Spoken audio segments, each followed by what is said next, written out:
You have to decide that you want to know. You'll figure that's out so fast it'll make your hair curl. There's no better pathway to self-realization and the ennoblement of being than to posit the highest good that you can conceive of and commit yourself to it. And then you might also ask yourself, and this is definitely worth asking, is do you really have anything better to do? And if you don't, well, why would you do anything else? If you orient yourself properly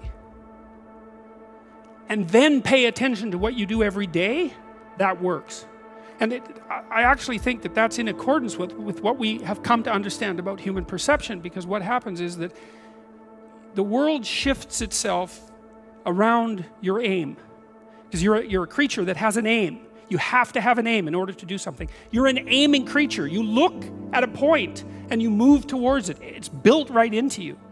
And so you have an aim. Well, let's say your aim is the highest possible aim. Well then, so that sets up the world around you.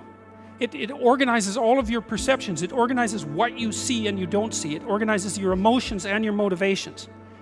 So you organize yourself around that aim, and then what happens is the day manifests itself as a set of challenges and problems, and if you solve them properly, then you stay on the pathway towards that aim, and you can concentrate on the day, and so that way you get to have your cake and eat it too, because you can point into the distance, the far distance, and you can live in the day.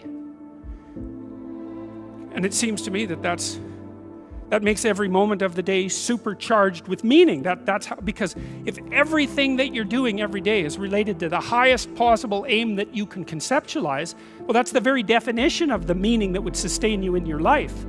Well, and then the issue is, well, back to Noah. Well, all hell's about to break loose and chaos is coming. It's like when that's happening in your life, you might want to be doing something that you regard as truly worthwhile, because that's what will keep you afloat when everything is flooded. And you don't want to wait until the flood comes to start doing that, because if your ark's half built and you don't know how to captain it, the probability is very high that you'll drown. But one of the main reasons that people don't get what they want is because they don't actually figure out what it is. And the probability that you're going to get what would be good for you, let's say, which would even be better than what you want, right? Because, you know, you might be wrong about what you want easily, but maybe you could get what would really be good for you. Well, why don't you? Well, because you don't try.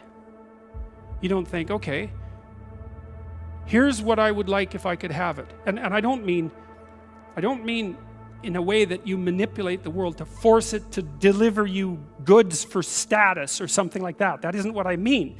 I mean something like, imagine that you were taking care of yourself like you were someone you actually cared for. And then you thought, okay, I'm caring for this person. I would like things to go as well for them as possible. What would their life have to be like in order for that to be the case? Well, people don't do that. They don't sit down and think, all right, you know, let's figure it out. You've got a life. It's hard, obviously. It's like 3 years from now, you can have what you need. You got to be careful about it. You can't have everything. You can have what would be good for you, but you have to figure out what it is, and then you have to aim at it. Well, my experience with people has been is, if they figure out what it is that would be good for them, and then they aim at it, then they get it. And it's strange because it's a strange thing. It's not quite that simple, because, you know, you may formulate an idea about what would be good for you, and then you take 10 steps towards that, and you find out that your formulation was a bit off, and so you have to reformulate your goal. You know, so you're kind of going like this as you move towards the goal. But a huge part of the reason that people fail is because they don't ever set up the criteria for success. And so, since success is a very narrow line and very unlikely, the probability that you're going to stumble on it randomly is 0. And so there's a proposition here, and the proposition is, if you actually want something, you can have it.